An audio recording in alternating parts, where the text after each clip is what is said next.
Hello friends, welcome back to my channel. I'm Sarah Sunstone, and in today's video we are going to be taking a look at all of the brand new clips from the extended version of the Coral Island trailer, which debuted at the Guerrilla Collective 3.5 showcase. So if you haven't seen that trailer, I will link it in the description of this video along with my reaction to it.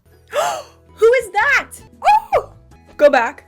Oh my gosh. Oh. Now, this extended version of the trailer did build off of a 30-second trailer that was shown off at IGN's Summer of Gaming event. So I've already broken down all of those clips. And if you haven't seen that specific video, I would definitely recommend watching it before this one because this will kind of build off of it. So I'll also link that in the description. So the first new clip in this trailer shows off the interior of the White Flamingo clothing store. Now, this is very interesting because previously we were told that this clothing store was inside the community center. However, it appears that this interior is actually a standalone store. It's interesting because we can see a portion of the White Flamingo clothing store still from this shot of the lobby of the community center right here. But we definitely cannot see that door like we should if this was in the community center. So I'm thinking this change up could be explained in one of three ways. The first is that there are two clothing stores, one smaller location and one larger location. Now, for this to work and make sense, I feel like the locations would have to be far apart from one another. So I don't believe both would be in Starlet Town. It just wouldn't make sense. The second possibility is that the developers have just decided to move the clothing store outside of the community center to allow for more space to work with for the interior. The third option that I can see is along those same lines. However, perhaps it is part of the story. So perhaps the White Flamingo clothing store starts out in the community center when you move to the island. And as the store has more success, perhaps it's moved out to its own location so it can expand. And then another business takes its place within the community center. So those are my three lines of thought. Now that we've seen that the furniture store is neighboring Socket and Pan, I could see the clothing store being a really nice neighbor to the hair salon where Socket and Pan used to be. And just the fact that Emily is spotted here in this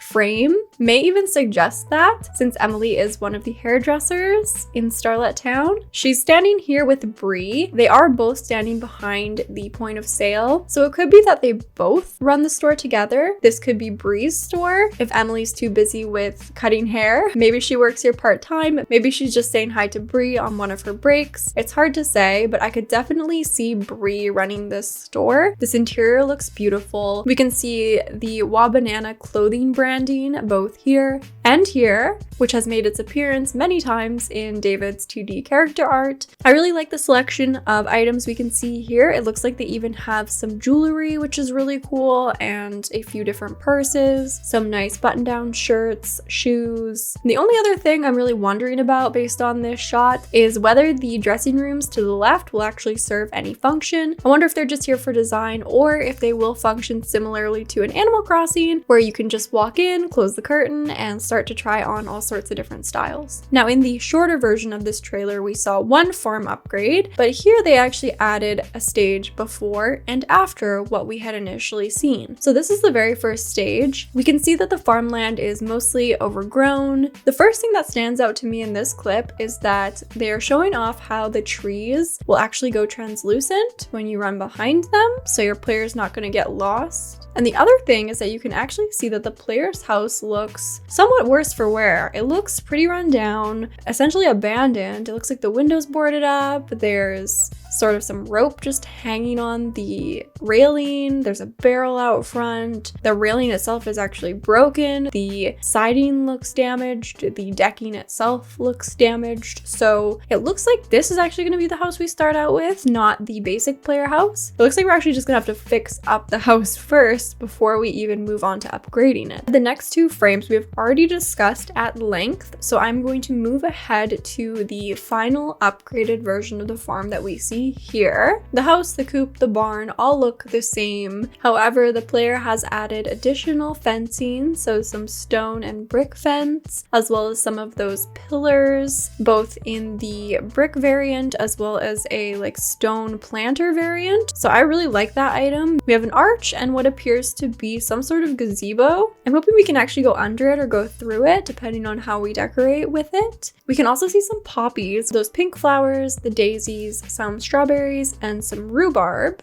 Now, something that was really interesting to me was at the center of each of these plots of crops, the player has placed a decoration. Now, we have seen all of these decorations before. I'm wondering if these have just been placed as decorations to show off how you can customize your farmland if you wish to, or if they are perhaps suggesting that there will be variations to the giant totems. Because the next step forward as you progress through the story, after having sprinklers, would arguably be unlocking the giants and having their help on the farm. So even if these specifically are not totems to summon the giants, it would be interesting to see a variety of styles of those totems that we saw in a previous developer update, so that a number of players could seamlessly integrate the giant systems onto their farms regardless of the actual aesthetic or theme that they're going for with the decor. There are also a couple of structures next to both the barn and the coop. I have a feeling these are just decorative, although I have to be honest, I don't really know what either of them are. Now in the next frame, we get to take our very first look at the exterior of the community center. Now we had previously seen what it looked like on the map, but we have never seen the actual building exterior. Now this looks far different from what the community center used to look like. If you remember, it's just gotten a complete makeover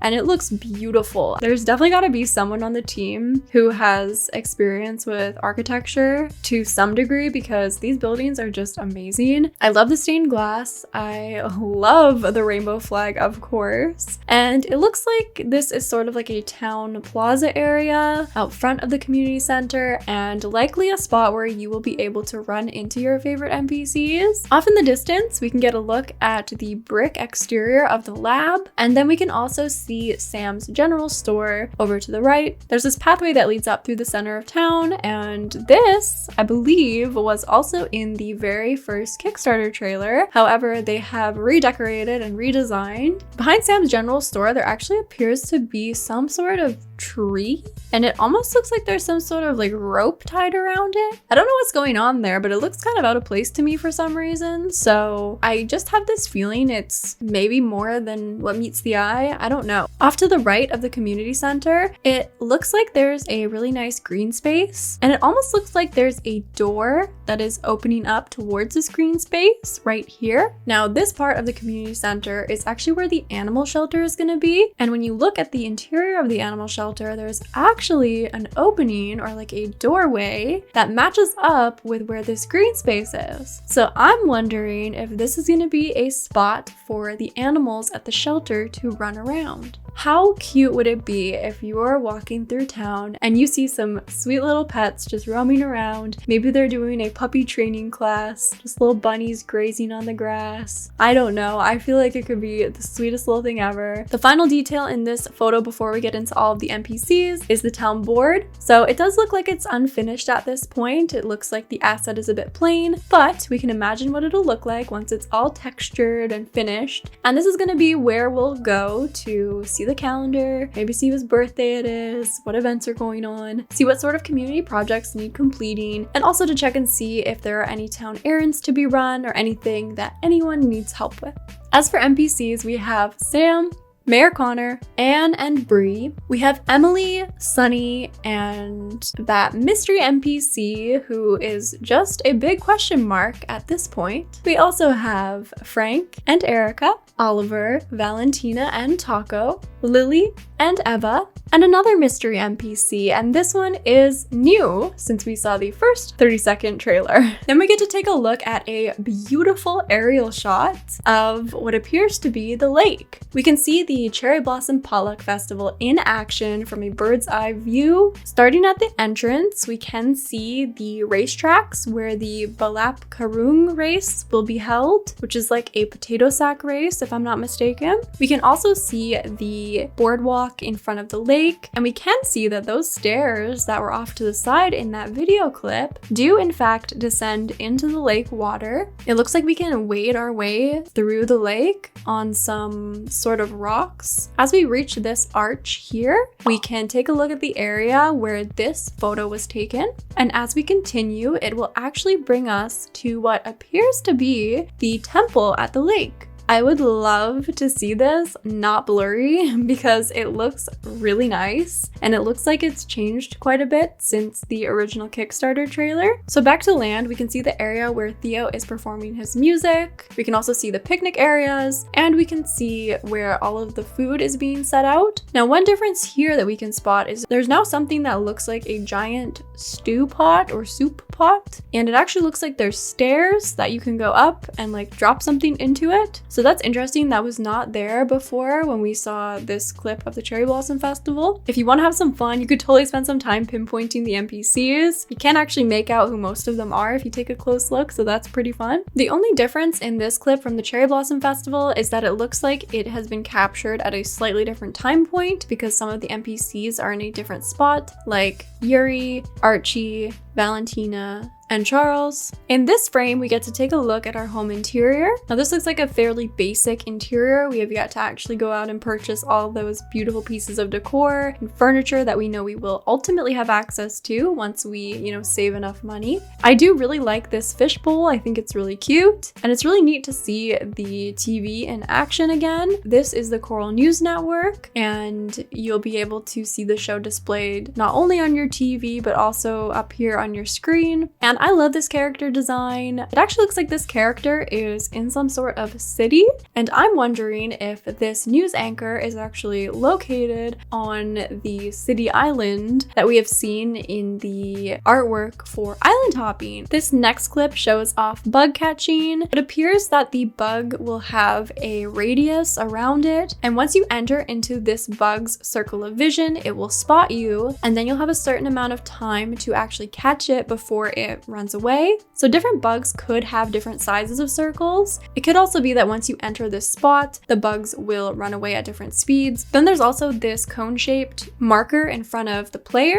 And so it looks like if the bug is within that area, you will be able to catch them. So it doesn't look like you have to be like exactly precise with your aim. Now in this clip, we can see the mystery NPC who we saw in the town plaza yet again and up closer. I do like the look of this character design and I want to know more. I'm wondering if this particular character was this shadow in the teaser. I'm not sure. It's pretty hard to actually determine anything from this character or from any of the new characters, but I can't wait to see their 2D character artwork and to actually be formally introduced to them. Hopefully we'll get some character bios like we did when we initially met all the townies and romanceable characters. So fingers crossed that's to come as well soon. I also love that we get to see some other clothes on the player. I love this outfit, the denim shorts, the Converse type shoes, and the sort of floral open front top. In the next clip, the player is wearing different colored shoes and a camo print hoodie, and they're on the beach interacting with Valentina, who looks so sweet. And she says that she's collecting some seashells for a science project at school, which is so cute. This is just out front of the beach shack as well. Now we actually got another aerial shot. Now this one is of Starlet Town, and we can see a lot here. So starting off to the left, we can see the player farm, some of those shortcuts that have been teased, Millie's house where Yuri also lives, Frank and Erica's house, the coffee stand, and the fish and sip. We can also see the hair salon and an empty slot next to it, the Starlet Town fountain, Sam's general store, what appears to be a park with, I'm thinking that is a tree, but it looks like there's something up with this tree, okay? It doesn't look right to me. We can also see the furniture store, socket and pan, as well as a third shop or service above that I don't believe has been opened yet, as we have seen a for lease sign at its entrance. We also have the lab here, the house where Jim, Lily, and Theo live, pufferfish, We can make out the cemetery right here behind the community center and the museum. This area is where the vineyard is, though we can't see much of it. There's also the carpenter's house that's quite blurry and the recycling center. And then off in the distance, presumably, is the ranch. The area off to the right is much too blurry to make out. There is a river that we can see, but the rest of the buildings are really difficult to determine what they are. Hopefully we'll get an updated map soon. I would love to see that. I also love the fountains here. They're looking really nice. I think it's a lot more obvious now that they are fountains. This is just a stunning, stunning shot of Starlet Town. Then we actually get to take a look at the interior of the community center. So I've already sort of been referencing this in the video, but this is the lobby of the community center. The doorway in the center likely leads to the town hall. Over to the right, we have the library and the animal shelter. And then over to the left, we have the White Flamingo clothing store and the yoga studio. I think it's so cute that Theo is teaching the player how to play guitar. I feel like this is probably one of the hard events that you'll get with Theo if you level up your friendship with him enough. And I love the little heart emote. This is another beautiful wide shot of the beach. We can see a little crab on this sandbar, a whole lot of trash that we need to clean up, and someone taking a walk along the beach. Now the rest of the trailer is essentially the same, so hopefully this now filled in all those missing pieces. I almost feel like I have more questions now that we've seen these trailers than I did beforehand, but that's part of the fun. So let me know if you spotted anything that I missed. As always, I look forward to hearing from you in the comments below. Thank you so much for watching. I love you all, and until next time, take care.